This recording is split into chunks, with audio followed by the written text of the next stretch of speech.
যে হার্টের কয়েক ধরনের রোগ আছে, রক্তনালীর রোগ, তারপরে ইলেকট্রিক সার্কিটের রোগ, হার্টের মায়োকার্ডিয়ামের জনিত বা মাসলের সমস্যা।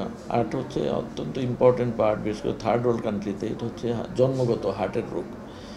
এই রোগগুলো সাধারণত বিভিন্ন ছিদ্র বলি আমরা হার্টের ভিতরে, একটা প্রকোষ্ঠ থেকে আরেকটা প্রকোষ্ঠে ছিদ্রের মাধ্যমে অ্যাবনর্মাল রক্ত প্রবাহ হয়, যেমন এএসডি, ভিএসডি, পিডিএ, এই ধরনের রোগগুলো, কোয়ার্টেশন অফ এওরটা বা এই ধরনের কিছু রোগ আছে, জন্মগত রোগ। তো এই রোগগুলা অত্যন্ত চিকিৎসা, বিশেষ করে আর্লি লাইফে চিকিৎসা অত্যন্ত ব্যয়বহুল।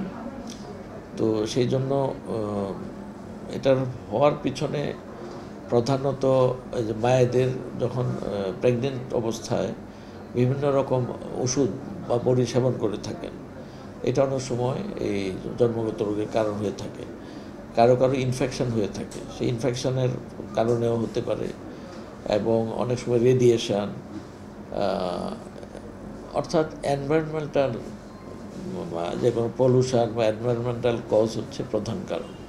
তার মধ্যে ড্রাগ অন্যতম কারণ। অনেক সময় আমাদের মায়েরা বিভিন্ন রকম যে কোনো ছোটোখাটো রোগের জন্য ওষুধ খেয়ে ফেলেন, তারা জানে না যে তারা প্রেগনেন্ট, পরে হয়তো 15 দিন বা 1 মাস পরে জানলেন যে প্রেগনেন্ট। সেই ক্ষেত্রে দেখা যাচ্ছে যে বাচ্চার হার্টের গঠনে সমস্যা হতে পারে। তারপরে প্রথম 2 মাস মায়ের গর্ভে বাচ্চাটা যে শিশু থাকে, প্রথম 8 সপ্তাহ অথবা 2 মাস হচ্ছে বাচ্চার বিভিন্ন অর্গান তৈরি হওয়ার সময়।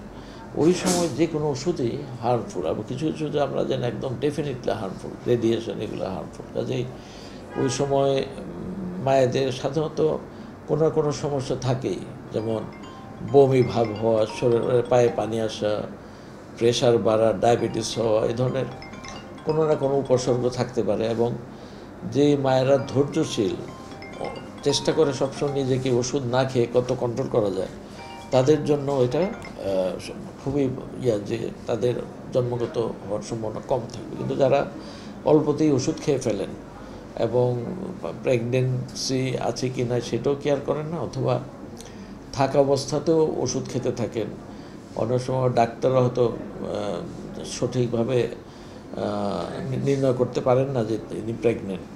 এরকমও হয় যে পেশেন্টও জানে না, ডক্টরও জানে না, অথচ ওষুধ দিয়ে দিচ্ছে এরকম। এইসব ক্ষেত্রে সাধারণত বাচ্চাদের জন্মগত রোগ হতে পারে এরকম।